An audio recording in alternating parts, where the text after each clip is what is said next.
तो कुछ सोच के ये लोग वहां से उठते हैं और स्टेशन के बाहर निकलते हैं कि शायद कोई सवारी मिल जाए, कोई रिक्शा मिल जाए, जिससे उन्हें अपने दादाजी की कोठी तक पहुंचने में आसानी हो। विवेक और पंकज कुछ देर यूं ही स्टेशन पे खड़े रहते हैं, गौर से देखते हैं कि शायद कोई रिक्शे वाला, कोई सवारी उन्हें मिल जाए।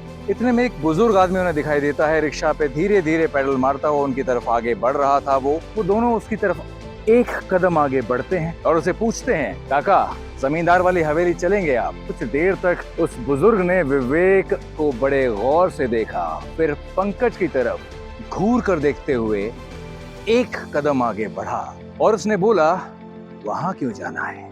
वहां तुम्हें क्या काम हो सकता है? जी, मेरा नाम विवेक है और मैं श्री देवेंद्रनाथ दत्ता जी का इकलौता पोता हूँ। उसकी बात सुनकर रिक्शे वाले की आंखों में कुछ अजीब से भाव उभर के सामने आते हैं। वो विवेक की तरफ थोड़ा और गौर से देखकर बोलता है, दत्ता जी यानी वो जमींदार साहब? विवेक ने कहा, जी अच्छा। तो विवेक ने कहा कि मैं इसलिए आया हूँ क्योंकि मैंने यहाँ की दुर्गा पूजा और उसके बाद में दीपोत्सव यानी दीपावली के बारे में बहुत सुना है कि बड़ा विशेष रूप से पूजा होती है यहाँ पर, तो बस वो देखने की इच्छा मन में थी। तो क्या आप लेकर चलेंगे हम? अंधेरा हो चुका था। रास्ते में चलते चलते रिक्शे वाले ने विवेक और पंकज को जमींदार के बारे में बहुत सारी बातें बताई, बहुत सारी अच्छी बातें बताई, उनके परोपकार के बारे में बातें बताई। लेकिन अंत में रिक्शे वाले ने कुछ ऐसा कहा जो विवेक की समझ में नहीं आया। रिक्शे वाले ने कहा, विवेक बाबू, अगर आपके पिता विलायत पढ़ने वाले तो शायद आज हम आपको देख नहीं पाते।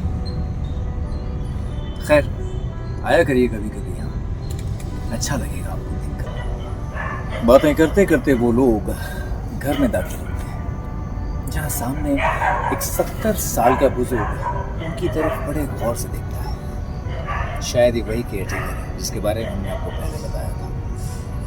इनको देखकर केयरटेकर लालटेन लेकर आगे बढ़ता है और इनको देखते हुए बोलता है, विवेक बाबू, बहुत देर हो गई आते आते, आपको आने में कोई तकलीफ तो नहीं हुई? नहीं, हम बहुत आराम से पहुंच गए थे। बाहर निकलते निकलते बहुत अंधेरा हो गया था। एक्चुअली बहुत पहले आए थे ना हम, तो हम सड़क को पहचान नहीं सके, लेकिन बाद में वो बाहर रिक्शा चालक है ना, उन्होंने हमें